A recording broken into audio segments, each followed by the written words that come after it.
Salve, salve, galera! Muito boa tarde a todos! Terça-feira, dia 3 de junho de 2025, no Esporte e Cultura de hoje, Paysandu perde mais uma na Série B e dá adeus ao técnico Luizinho Lopes. Então não tem mais desculpa, esse Curuzu tá aqui pronta, estádio lotado.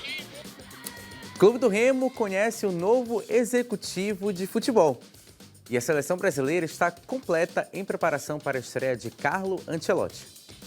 O nosso treinador que a gente tem aqui hoje, ele já mostrou a força que ele tem, o que ele pode fazer dentro do futebol. Isso e muito mais agora no Esporte e Cultura. Sejam todos muito bem-vindos a mais uma edição do Esporte e Cultura. Lembrando, como você já sabe, participe do programa conosco no nosso número de WhatsApp que está aparecendo aí na tela. Hoje, o Esporte e Cultura escalado com a Jordana Crumpanzi. Boa tarde, Jordana. Boa tarde, Matheus. Ivo, um abraço para todo mundo que está em casa. E o Ivo Amaral, que volta ao Esporte e Cultura depois de ter tirado um período sabático de férias lá nos Estados Unidos. Agora, welcome back, Ivo Amaral. Boa tarde. Boa tarde, Matheus. Sabático de 8 dias, né? Olha que eu tentei ver o Denver Nuggets, mas não consegui, não estava jogando em Miami. Olha, minha gente, é uma alegria estar de volta. Boa tarde para o Matheus, para a Jordana e aquele abraço carinhoso para vocês. Lembrando que você também pode participar do programa no nosso QR Code que está aí na tela. Coloca o celular com a câmera que vai direto para o nosso WhatsApp para você interagir no programa Esporte e Cultura, beleza? E o Paysandu retornou a Curuzu, mas o apoio da torcida bicolor que lotou o estádio acabou virando cobranças à diretoria do clube após mais uma derrota na Série B do Campeonato Brasileiro. Bora conferir na reportagem. Precisando de uma vitória após 10 jogos sem vencer na Série B e de volta à sua casa, o que o Paysandu precisaria fazer para vencer a partida? Tem que fazer um banho de descarrego para tirar todo o olho gordo, toda a urucubaca que o Remo coloca em cima dos jogadores do Paysandu. E depois ele faz um banho de cheiro, que tem vence tudo, abre caminho, talismã da sorte, enfim, é isso que ele tem que fazer para vencer todos os jogos. Eu vou dar um spoiler. O banho de cheiro para atrair sorte ficou para o próximo jogo. Curuzu lotada, torcedor presente, caldeirão fervendo e início promissor do Criciúma, que obrigou o goleiro Matheus Nogueira a fazer a primeira grande defesa da partida. Ao longo do primeiro tempo, os ataques adversários já não eram mais problema. O departamento médico foi recebendo Matheus Nogueira, Quintana, Martínez e apesar de tantas lesões na partida, o goleiro Gabriel Mesquita fez a sua estreia no gol bicolor, mas não tão seguro assim. E foram os pontas Rossi e Borazzi que tiveram as melhores chances de abrir o placar na Curuzu. E foram os jogadores mais acionados da partida. Na volta do intervalo, o banho não foi de cheiro, e sim de água fria. O Criciúma abriu o placar aos 7 minutos e o clima de caldeirão fervendo se virou contra a diretoria bicolor em meio a protestos da torcida. Os jogadores do Papão tentavam responder dentro de campo e o Paysandu se lançou ao abafa nos minutos finais, mas sem sucesso. Nem banho de cheiro, nem orações, nem promessas, nada tem sido suficiente para fazer o Paysandu vencer na Série B. E a derrota de hoje contra o Criciúma fez o clube bicolor se afundar de vez na lanterna da competição. Resultado, a pressão da torcida bicolor. Falta capacidade na hora de fazer o gol e mais ainda para não tomar, né? A Série B, quanto mais você pontuar, mais você chega lá em cima. Agora... assumir a responsabilidade de cada um do patamar mais alto do clube, enquanto ao roupeiro. Ser homem, aguentar essa pressão aí, que não é fácil, meu irmão. Quem joga no time desse tamanho tem que assumir a responsabilidade. Não baixar o ombro e encarar de peito aberto. E trabalhar, velho. Só assim que a gente vai sair dessa situação. Não tem mais desculpa. Esse Curuzu tá aqui pronta, estádio lotado. E é isso, velho. Trabalhar e sair dessa situação. Paysandu que venceu um dos últimos 16 jogos na temporada, que foi justamente aquela final do Campeonato Paraense. 10 jogos sem vencer na Série B do Campeonato Brasileiro, a 5 pontos para sair da zona de rebaixamento. E ontem, assim, Jordana, a gente conversou durante a semana. A semana que o Paysandu teve foi cheio de eventos novos e fatos positivos.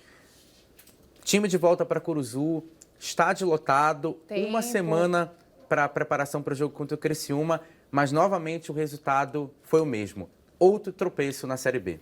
e não tem quem me convença que o Paysandu joga bem, mas não consegue resultado. Não está sendo desse jeito. É um time extremamente limitado, o meio de campo não funciona, passes que não conseguem sair certos de jeito nenhum. O Brian ontem teve um início de primeiro tempo muito ruim, muito complicado. Gabriel Mesquita entrou no jogo na lesão do Matheus Nogueira e entrou muito inseguro, talvez sentindo a pressão, nervosismo com a torcida presente. A gente está falando de uma Curuzu com mais de 15 mil torcedores, ou seja, lotação máxima, que é 16 mil. Então, acho que acabou sentindo. E eu me pergunto, cadê o Iago? O Iago fez um campeonato, o Ivo vai lembrar, muito interessante pela Tuna Luso brasileira. Iago Haas. Exatamente, sabe jogar com os pés, é extremamente seguro em penalidades e ele não é aproveitado no Paysandu desde quando foi contratado. Então, acho que é um goleiro que poderia sim ter a sua chance. Pelo que a gente viu, o Gabriel estava extremamente nervoso nesse jogo e as duas saídas do Paysandu no jogo, Rossi e Borazzi. Os dois saindo em velocidade, buscando um pouco mais, eram acionados o tempo todo porque tinham um pouco mais de condições físicas de dar mais velocidade, mas foi muito ingrata a partida para eles dois. O Rossi teve um lance que a bola foi na trave, todo mundo teve a sensação que tinha sido gol, acabou não sendo. Ele tinha a opção de dar o passe para o Benítez, só fazer aquele faz e me abraça, mas eu acho que nem eu também teria a leitura de jogo dele na hora, de olhar o Benítez do lado, ele tinha que chutar mesmo, era o que estava mais claro. Mas foi um jogo ingrato para o Paysandu, que não adianta, não jogou bem, não está convencendo nesse momento. E para mim, antecipando, dando spoiler, foi correto o que aconteceu depois. Ivo, ainda há tempo para recuperação na Série B? Claro que há, é uma caminhada muito longa, a gente sabe que vai ser muito difícil, né? Como o Paysandu está se apresentando até agora, não sei o rumo que a coisa vai tomar, tem agravante que veio uma punição certa por ali, com os objetos jogados para o gramado, um deles atingindo a cabeça de um jogador do Criciúma, que fez o maior cinema.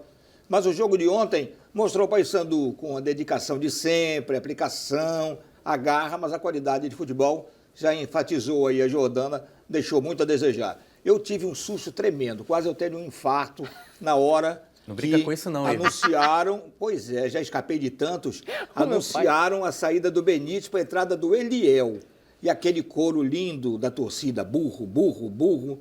Enfim, o Paysandu lutou, Rossi e Borazzi ficaram até o final, eram os melhores, quem mais corriam, quem mais agrediam, mas no final a tragédia se repetiu. 54% de posse de bola para o Paysandu, 21 finalizações, mais uma derrota. Um detalhezinho, Matheus, a gente estava lá na tribuna, né, na Curuzu, e ela fica muito próxima da torcida, que é a arquibancada central. Aí todas... A gente escutou uma frase ontem à noite que não saiu da minha cabeça. Toda vez que uma bola era lançada para o Rossi ou para o Borazzi, tinha um torcedor que gritava, vai matar um dos dois nesse jogo. O Borazzi, inclusive, terminou o jogo exausto, extenuado. Correu demais, né? Extenuado. E após o jogo, o Paysandu informou por meio de nota que Luizinho Lopes não é mais o técnico da equipe bicolor. O treinador não resistiu à sequência de 10 jogos sem vencer na Série B e foi demitido pela diretoria bicolor. Luizinho Lopes chegou em fevereiro, substituindo Márcio Fernandes e ficou 9 jogos invicto naquele período, mas não teve sucesso na segunda divisão nacional. Ele deixa o clube junto com o auxiliar Robson Agoni, com 25 jogos, 7 vitórias, 9 empates e 9 derrotas, o título da Copa Verde, vice-campeonato no Campeonato Paraense, no Parazão, e a lanterna na Série B do Campeonato Brasileiro. Ivo, o Luizinho foi mais vítima ou responsável nesse processo que o Paysandu tem passado no ano? Olha, bate no liquidificador as duas coisas acontecendo, porque o ambiente era realmente de causar nervosismo pela ansiedade da torcida. O Luizinho corria feito uma barata tonta de um lado para o outro, né? Pelo menos para a torcida ele parecia um técnico muito ativo, mas os resultados não vieram. Lembrando que na decisão do campeonato o Paysandu foi muito bem, fez 2 jogos equilibradíssimos com o Remo, acabou perdendo na penalidade máxima, mas durante a fase agora do Campeonato Brasileiro, eu pensei que ele não sobreviveria a tantas derrotas, tanto insucesso, mas foi preservado na esperança que tivesse uma semana para treinar e o time pudesse melhorar, mas o Paysandu não melhorou. Agora a gente fala da Tuna, vice-líder do Grupo A da Série D do Campeonato Brasileiro, que após vencer o Gás na última rodada, manteve 100% de aproveitamento em casa e se prepara para o retorno. E a próxima partida é de novo contra o Gás, agora fora de casa, em Roraima. E o técnico Inácio Neto falou sobre. Vamos ouvir. Muito importante estar sempre ali no pelotão de cima, porque no mata-mata vai nos credenciar, se a gente conseguir manter esse nível de pontuação, a decidir os jogos aqui no Souza. E vocês estão vendo, estão conseguindo acompanhar, talvez um dos únicos times no Brasil que tenha 100% aí de aproveitamento sobre seu domínio. Então isso é muito bom, a gente tem que se fortalecer nisso e trabalhar cada vez mais para manter e, obviamente, fora de casa, buscar, se não der para ganhar, continuar pontuando como a gente vem fazendo. A Tuna, que é sexta colocada na classificação geral da Série D do Campeonato Brasileiro. E se a gente for fazer uma classificação dos segundos colocados, dos grupos da Série D, a Tuna é um dos melhores segundos colocados em pontuação. São 14 pontos. A Tuna tem ponto de líder, inclusive. Sim. Mas é o Manauara que lidera com 15 pontos. A Tuna que teve altos e baixos na temporada, mas que tem conseguido se sobressair na Série D, principalmente jogando no Souza. É muito interessante quando ele fala que a pontuação da fase de grupos, né, você colocar essa meta de continuar pontuando muito bem, é para credenciar para o mata-mata, para que no mata-mata a Tuna consiga decidir os jogos dentro de casa. Isso é muito inteligente, isso é uma parte de uma estratégia do Inácio Neto, não à toa ganhando troféu como o melhor técnico do Parazão, um técnico muito novo, que tem essa leitura. E isso é muito interessante. Olha o que a Tuna está fazendo dentro do estádio do Souza, aproveitando todas as peculiaridades que esse estádio tem. Então já pensa numa fase mata-mata para decidir tudo dentro de casa. E uma vitória categórica, 3-0, com uma Tuna que ainda estava também com desfalques, com o Thiago Bagagem no meio de campo, que para mim é um dos jogadores principais desse elenco. Imagina com a força máxima. Então acho que a gente tem uma temporada extremamente promissora, com um técnico extremamente promissor. Só tem 2 times na Série D Sim. que possuem a mesma pontuação que a Tuna, sendo o segundo lugar. O Ceilândia, no grupo A5, que também tem 14 pontos, e o Marcílio Dias, no grupo A8, com a mesma pontuação da Tuna.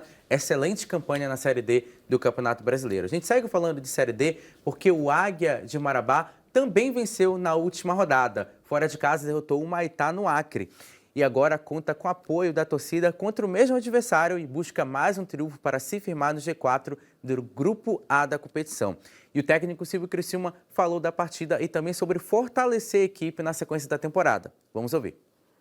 Viramos um turno e, logicamente, que esse é o momento, né? O momento ideal para fazer os ajustes, né? Como já estão sendo feitos. E naturalmente, ter reforços também para a gente fortalecer a nossa equipe e engrandecer a nossa equipe dentro da competição. O Águia que anunciou a contratação também do atacante Debu para o restante da temporada 2026. Ele tem 28 anos, estava no Bragantino na disputa do Parazão 2025, onde atuou em 10 jogos e marcou 3 gols. O azulão marabaense reforça o setor ofensivo após a saída do Jonathan Bastos. Então, o Silvio Criciúma falou na entrevista coletiva a respeito do Águia, não só da campanha do time dentro da Série B, mas também a respeito de como a equipe vai se comportar agora no mercado, com a saída de jogadores e a chegada de outras, e vai jogar novamente contra o Maitá, que por enquanto não somou pontos na Série D do Campeonato Brasileiro, agora no Zinho, Ivo. Olha, eu fiquei lamentando a saída daquele Jonathan Bastos, que é um bom jogador, ele conduz bem a bola, é um centroavante meio clássico, mas também sabia fazer gols. E o Debu é uma revelação do Paysandu de 10 anos atrás, né?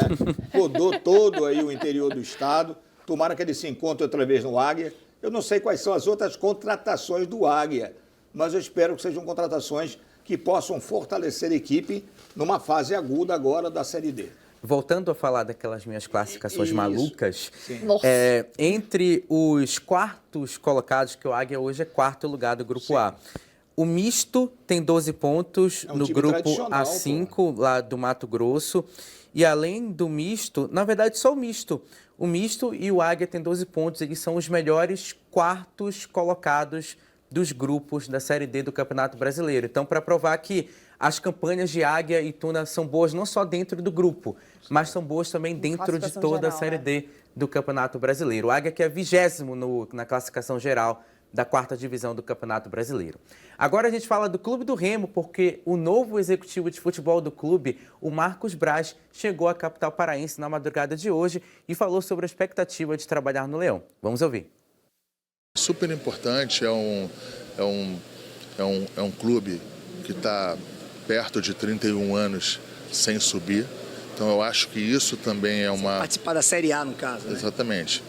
Então, assim, é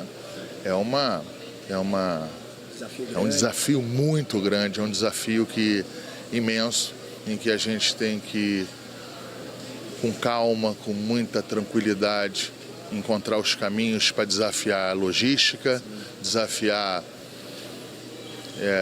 o mercado, para que a gente possa trazer bons jogadores. Além disso, o Marcos Braz também comentou sobre o planejamento que o Remo tem para a sequência da temporada, metas e objetivos na nova função. Vamos ouvir. Eu acredito no trabalho que está sendo feito dentro do Remo, acredito nas pessoas, nos dirigentes que lá estão. Acredito que terei a possibilidade de ter um trabalho aqui com tranquilidade para que a gente consiga ter os êxitos que a gente necessita e entende que tem que ser conquistado. Então é isso, eu acho que, e mais uma vez... Mais um operário para somar, né, Marcos? Exatamente, eu venho aqui para contribuir, tenho uma experiência grande no futebol, e aqui para ajudar e para ser ajudado. O Marcos Braz, que vai ser anunciado oficialmente para a torcida azulina nesta terça-feira, às 5 horas da tarde, lá no estádio BAM Parabainão, vai promover uma entrevista coletiva. O fato é, Jordana, que ele vai receber o Remo como clube numa situação bem melhor do que, por exemplo, o Papeguim recebeu quando foi executivo de futebol. Ele assume o clube, na verdade, já pegando todo o trabalho que o Papelim já deixou praticamente pronto, né? Acho que agora, com a janela de transferência já aberta nesse período de junho, já deve ter contratações já em negociações, sem dúvida. O Papelim, com certeza, já deixa o trabalho praticamente todo pronto para o Marcos Braz. Já falei aqui ontem, não sou a mais fã dele como figura extracampo, não acho que tenha um extracampo muito bom assim, é polêmico demais, mas sem dúvidas o currículo dele fala por si só. Acho que quando a gente fala principalmente de contratações, de investimento em jogadores mais técnicos, de prateleiras acima, para você tentar um acesso à Série A, com certeza o currículo dele chama esses atletas, com tudo que ele fez no Flamengo, principalmente na era Jorge Jesus, mas com todas as minhas ressalvas, como já falei ontem. Ivo Amaral, você não estava aqui quando... Eu não vi a ressalva dela ontem. Ivo. Eu não sabia nem que existia esse Pedro Costa, rapaz. Lateral direito. Onde o Remo arrumou esse Pedro Costa? Foi o quarto agora. Lateral direito. Já tem Marcelinho, Cadu, Thales e mais esse Pedro Costa. Pedro Costa foi contratado agora para a sequência da Série B. Foi estreia dele no time titular, inclusive, contra Não gostei muito também, não. Pior que o Marcelinho, pior que o Cadu. Marcelinho não viajou porque estava lesionado. Cadu foi colocado no banco. Mas sim, faz a pergunta. Sobre... que estava muito afim de falar do Pedro Costa. Ivo, a respeito do Marcos Braz, ele foi anunciado quando você estava lá nos Estados Unidos. Então, eu queria ouvir sua opinião a respeito da tua avaliação sobre a contratação do Marcos Braz pelo Remo e se agora, nessa pequena janela de transferências que vai ter no mês de junho, ele já vai chegar colocando a mão na mesa ou não? Levando em consideração que o Remo tem feito uma campanha boa na Série B e que ele acabou de chegar, ele ainda vai ser um pouco comedido no mercado para pensar em algo mais na sequência do ano. Olha, eu não acreditava nunca, porque essa história do Marcos Braz, embora eu estivesse fora, já vem de longe, né? Eu não acreditava que o cara que foi o homem que mexia com o Flamengo, aqueles plantel bilionário, pudesse vir trabalhar em Belém do Pará, no Clube do Remo, com todo o respeito ao potencial do Clube do Remo. A gente sabe que é bem diferente. Eu não sei tanto o que internamente teria motivado o Marcos Braz a aceitar esse desafio. É um cara habituado a trabalhar com milhões, embora o Remo tenha um plantel bilionário para o esquema do futebol do Pará, nada se compara com aquilo que o Marcos Braz estava habituado a fazer. Experiência ele tem, é um cara polêmico realmente, já falou a Jordana, um cara que age nos bastidores, isso pode ser útil também ao Clube do Remo, e é lógico que ele deve mexer nesse elenco do Clube do Remo, que não é suficiente para levar o time à Série A, todos nós sabemos disso. Final de primeiro tempo aqui no Esporte Cultura. Na volta a gente fala sobre seleção brasileira e muito mais. Não sai daí.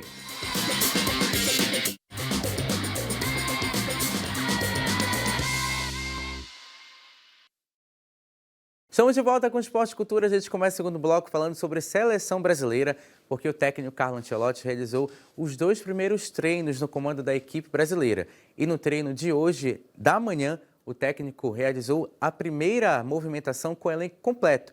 Marquinhos Beraldo e o Carlos Augusto, que disputaram a final da Liga dos Campeões da Europa, além de Alexandro, Léo Ortiz, Danilo, Gerson e Estevão, que disputaram o Brasileirão no último domingo. O novo presidente Samir Chaud discursou para os jogadores e o staff da seleção antes do treino. Lembrando que a estreia de Ancelotti no comando do Brasil será nesta quinta-feira no confronto contra o Equador. E quem falou sobre a expectativa de jogar com o novo técnico foi o zagueiro Marquinhos. Bora ouvir. As expectativas, né, o desejo, né, e a ambição, acho que é das melhores possíveis. Né, o nosso treinador que a gente tem aqui hoje, ele já mostrou a força que ele tem, o que ele pode fazer dentro do futebol, a inteligência que ele tem. Né, então, acho que foi isso realmente que a seleção foi buscar, né, nele. Em um ano para uma Copa do Mundo, eu no PSG já vi, né, que coisas podem mudar, assim, uma dinâmica pode se mudar, uma energia pode se criar em momento muito rápido, né, de curto prazo de tempo, né, então eu espero que aconteça aqui na seleção brasileira também. Né, ele já tive apenas um pouco contato com ele aqui, de ontem à noite, hoje de manhã, já me passou uma imagem muito boa, foi muito claro nos planos de jogo que ele vai ter. Né, e a gente vai fazer o melhor, e ele, assim, com a experiência que ele tem, penso que vai ser muito rápido essa adaptação. Né, ele sabe muito bem entender o que ele tem na mão, os jogadores que ele tem. A gente já viu ele se adaptar e ser muito inteligente taticamente, em posicionamento, com jogadores, né, de todos os tipos e estilos que ele tinha de jogadores na mão. Marquinhos, que foi campeão da Liga dos Campeões no último final de semana, ainda é uma referência técnica e também de liderança dentro da seleção brasileira. O Ancelotti, que vai ter 2 jogos difíceis agora nas eliminatórias. Enfrenta o Equador, que é segundo lugar no grupo das eliminatórias, fora de casa, em Guayaquil. E depois encara o Paraguai, que tem a mesma pontuação que o Brasil nas eliminatórias. Então, são 2 jogos encardidos aí para o Ancelotti nesses primeiros contatos com a seleção brasileira, Jordana. Sem dúvida, mas a gente consegue ver na convocação dele que ele vai exatamente nos jogadores que ele já conhece um pouco mais. Convocar o Casemiro é um exemplo disso. Então, a gente está falando de um técnico que dá muita liberdade, muita criatividade para os seus jogadores, algo que a gente sentia muita falta na seleção brasileira, porque essa era uma das principais características, uma seleção mais ofensiva, mais agressiva, mais competitiva. Mas se você tem um esquema tático, esse esquema tático era respeitado pelos jogadores até o limite da liberdade, da criatividade deles dentro de campo. Então, a gente viu isso em seleções campeãs do mundo, né? E eu acho que o Ancelotti traz isso para a seleção brasileira. Acho que é o primeiro contato que a gente vai ter com a nova seleção de Ancelotti e que está todo mundo esperando, justamente essa liberdade, e a gente vê como vai funcionar esse meio de campo principalmente. Desabafa, Igor. Fale sobre a seleção brasileira de Carlo Ancelotti. Está todo mundo em lua de mel com o Carlo Ancelotti. Está todo mundo feliz, é um gênio do futebol, estava no Real Madrid. Eu nunca acreditei que ele viesse dirigir a seleção brasileira. Mas também houve um fato que determinou isso. Estava terminando o contrato dele do Real Madrid, todo mundo gosta de dinheiro, são 5 milhões de reais por mês. Ele está jogando muito o seu prestígio diante de uma fase, de uma etapa não muito boa da seleção brasileira, inclusive no que tange a qualidade de jogadores. Eu fiquei curioso de saber como é que vai jogar o Richarlison, que é reserva do Tottenham da Inglaterra, né? Algumas convocações me surpreenderam. Por que o Bento e não o Everton do Palmeiras? Não sei por quê. Mas, de um modo geral, ninguém reclamou, está todo mundo acreditando nele, eu acredito também, e que ele seja feliz implementando um ritmo de jogo melhor que a seleção brasileira tem mostrado e tem fracassado nos últimos jogos. Ivo, acho que também tem um detalhe, né, em relação ao Ancelotti. A gente está falando de um técnico que é um técnico mais vitorioso hoje. Liga dos Campeões da Europa, o maior torneio que a gente tem no futebol. Ele tem 4 títulos. Foi campeão em todas as ligas da Europa em que passou. Alemanha, Itália, Espanha. Então, acho que no momento que você já tem tanto título assim, das principais ligas do mundo, para onde que eu vou? Vou tentar uma Copa do Mundo, né? Eu acho que passa também por uma questão de de objetivo, enfim, do próprio treinador. E campeão dirigindo equipes superpoderosas, né? Exatamente. Ele nunca dirigiu o Raio Vallecano, nunca dirigiu o Bologna, não, tá até numa fase boa, né? O Venezia, o Como. E foi campeão também como jogador. Treinador e jogador da Meio Liga campo dos do Campeões. Roma, Ancelotti e Falcão. Ele trabalhava e o Falcão jogava. A seleção brasileira encerrou com mais uma vitória os amistosos em São Paulo contra o Japão, a seleção brasileira feminina, em preparação para a Copa América. A seleção venceu ontem por 2-1 de virada, com um gol de Ingrid Moraes e um gol contra de Rion Ishikawa. O próximo desafio do Brasil será diante da França no dia 27 de junho, no Estádio dos Alpes, em Grenoble, na França. E em julho, a seleção disputa a Copa América, que começa no dia 12 de julho e vai até o dia 2 de agosto, no Equador. Mais uma vitória contra o Japão, Jordana. A seleção brasileira que continua com um bom aproveitamento diante dessas seleções muito bem ranqueadas no futebol feminino. Né, muito bem ranqueadas, assim, no topo. A gente está falando de Japão, de Estados Unidos, a seleção vem numa crescente muito interessante. Mais uma vez a gente vendo uma virada, um poder de reação muito grande delas e com um detalhe, uma mudança muito grande nas titulares. Eu acho que isso é muito interessante nesses jogos preparatórios do Arthur Elias. Ele permite que todas as jogadoras que ele está no radar dele tenham oportunidade na seleção brasileira, sejam como titulares ou na mudança durante o jogo. Em todas as convocações a gente tem nomes diferentes. Isso é muito bacana. Então mostra que o técnico tem domínio do que ele está fazendo. Eu acho que a gente não está valorizando o Arthur Elias como ele deve ser valorizado, tá? Um grande técnico fazendo um trabalho excepcional e a gente vendo o futebol feminino sendo uma potência agora, principalmente assumindo esse protagonismo do Brasil, como foi o Corinthians. Tem um detalhe, eu fui assistir o primeiro jogo, no bar com os amigos, e isso me chamou muita atenção, de verdade, queria dividir com vocês. A cada gol do Brasil era comemorado como uma final de Copa do Mundo, galera se levantando, gritando. Eu acho isso tão legal, porque é dessa forma que a gente vai apoiar o futebol feminino. Com certeza. E a CBF definiu ontem, por meio de sorteio, os confrontos das oitavas de final da Copa do Brasil 2025, masculino. Jogos serão disputados nas semanas dos dias 30 de julho a 6 de agosto.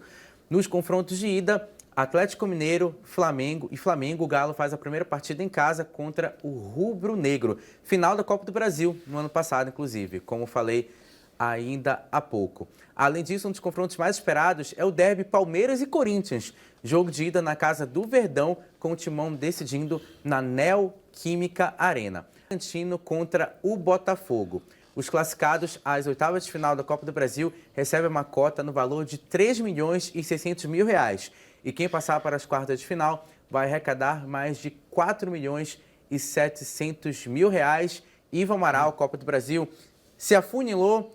Chega agora nessa outra etapa do campeonato. Que dá para falar sobre esses confrontos? Falava, lembrando meu amigo Teodorico, só tem cobra criada agora, né? Pessoal meia boca já caiu fora, né? Só gente forte, gente importante. A maioria dos... Olha, eu queria falar uma coisa, não é porque é meu tio e não, mas muito interessante depois da Libertadores de 2023, o que se tornou o confronto Fluminense Internacional, né? Acho que acaba chamando muito a nossa atenção, como os outros confrontos também. Acho que depois daquele jogo que foi histórico, um jogo que fez eu me reapaixonar pelo futebol, a gente tem agora, não vou dizer um clássico, mas definitivamente um confronto que chama muita atenção do Brasil inteiro quando é Fluminense Internacional. Revanche?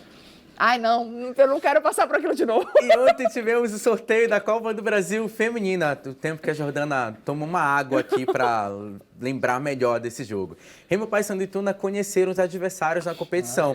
O Leão vai encarar o Operário em Belém, Operário de Mato Grosso do Sul. O Paysandu enfrenta o Atlético Mineiro de Minas Gerais, enquanto que a Tuna encara o Botafogo do Rio de Janeiro. Ao todo, 32 clubes irão disputar as 16 vagas na terceira fase, quando os clubes da primeira divisão entram. As partidas da próxima etapa têm como data base o dia 11 de junho. Desde já, boa sorte a todos os representantes do Pará na competição nacional. Final de Esporte e Cultura, obrigado Jordana, obrigado Ivo Amaral, obrigado a todos que nos acompanharam até agora. Apito final do programa, você fica agora com Sem Censura Pará. Tchau!